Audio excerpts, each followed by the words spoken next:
उमा, सखूच्या आवडीचं बनवलं ना जेवण? हो तर काय विचारतोस, अगदी तुलाच फक्त तिची काळजी काय?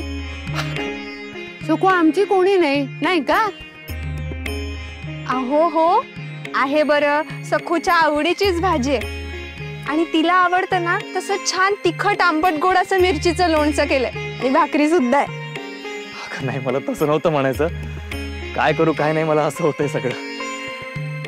4 दिवस सखूचं कोड कौतुक व्हायला हवं ना. सखूच्या आवडीचं जेवण बनवा, तिला जे पदार्थ आवडतात ते पदार्थ बनवा. हो रे बाळा हो, पण आधी तुझ्या लाडक्या कन्येला बोलव. म्हणावं पान मांडलंय. सखू,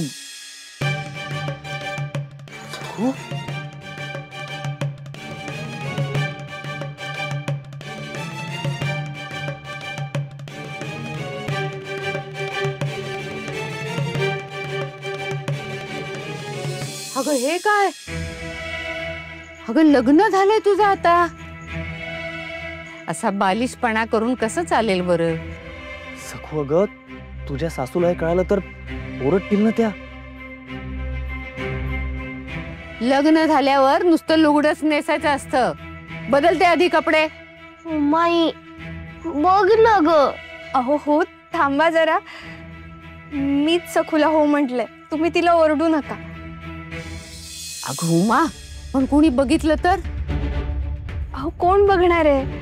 कोण कशाला, ती बसलीच आहे ना भामा. हा चोंबडेपणा करेल ती. सखूच्या सासरी जाऊन सांगेल. काही होत नाही. अहो तिला अवघडल्यासारखं होतं हो लुगड्यात, आणि 4 दिवस तरी जरा मोकळं फिरू देत ना. माहेर त्यासाठीच असतं. चला बसा जेवायला. बरं बरं असू दे. सखू तू आणि आप्पा दोघं बसा आमच्या आधी, आम्ही मग नंतर बसू. पुरुषांच्या पंक्तीत जेवायला बसलीस तर तुला बरोबर वटणीवर आणते मी.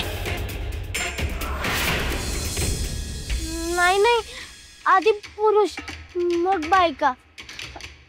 सासरची रीतच आहे तशी. हो बरोबरच आहे ते, पण तू आता माहेरी आली आहेस, सासूर वाशीण नाही आहेस. लाडकी माहेर वाशीण आहेस. तू नाही का नेहमीच आमच्या आधी आपांच्या बरोबर जेवायला बसायची, तशीच बस. चल आम्ही नंतर बसू. बघ उमाईनं काय छान रांगोळी काढली आहे. आपण असं करूया, आपण सगळे एकत्रच अंगत पंगत करूया. चालेल, चला चला पानं वाढायला घ्या, एकत्र बसूया. हा सखू चला या, सोबतच पानं वाढूया. चला या या या या या.